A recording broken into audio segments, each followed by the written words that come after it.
Radiator denim సరికొత్త brand ఇప్పుడు Amazon online shopping లో లేటెస్ట్ ట్రెండ్ తో పాటు కంఫర్ట్ స్టైల్ మీ టెస్ట్ కి తగినట్లుగా ఇప్పుడే ఆర్డర్ చేయండి. కేవలం 699 799 మాత్రమే. సుధా చంద్రన్ మయూరి సెప్టెంబర్ 21, 1964న కేరళలోని కన్నూరులో ఒక తమిళ బ్రాహ్మణ కుటుంబంలో జన్మించింది. ఆమె ముంబైలో గల మితిబాయి కళాశాల నుంచి BA డిగ్రీని, ఆ తర్వాత MA డిగ్రీని పొందారు. జూన్ 5, 1981న ఆమె ముంబై నుండి తమిళనాడుకు విహారయాత్రకు వెళ్తుండగా జరిగిన ప్రమాదంలో గాయపడింది. వైద్యులు ఆమె కాలికి తగిలిన గాయానికి కట్టుకట్టారు. 2 వారాల తర్వాత మద్రాసు వచ్చి అక్కడ వైద్యులను సంప్రదించగా ఆ గాయం కారణంగా ఆమె కాలును తొలగించటే మార్గమని చెప్పారు. ఆమెకు ఒక కాలుని తొలగించారు. సుధా చంద్రన్ కు జైపూర్లో వైద్యులు కృత్రిమ కాలును అమర్చారు. ఆ తర్వాత ఆమె ఆత్మసడలని విశ్వాసంతో కృషి చేసి ఆ కృత్రిమ కాలుతోనే నాట్య ప్రదర్శనలు ఇచ్చి అందరినీ అబ్బరపరిచారు.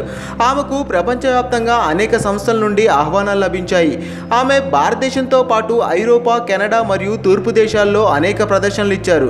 సుధా చంద్రన్ తెలుగులో మయూరి సినిమాతో తన నట ప్రస్థానాన్ని ప్రారంభించి అనేక సినిమా మరియు టెలివిజన్ ధారావాహికల్లో నటించింది. ఆమెకు అనేక అవార్డులు లభించాయి. మయూరి సినిమాకు తనకు స్పెషల్ జ్యూరీ అవార్డు కూడా వచ్చింది.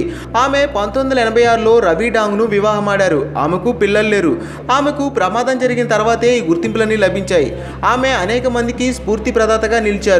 10th ఇంగ్లీష్ టెక్స్ట్ బుక్లో తన జీవిత చరిత్రను లెసన్ రూపంలో వేశారు అంటే ఆమె ఎంతమందికి ఆదర్శంగా నిలిచారో అర్థం చేసుకోవచ్చు.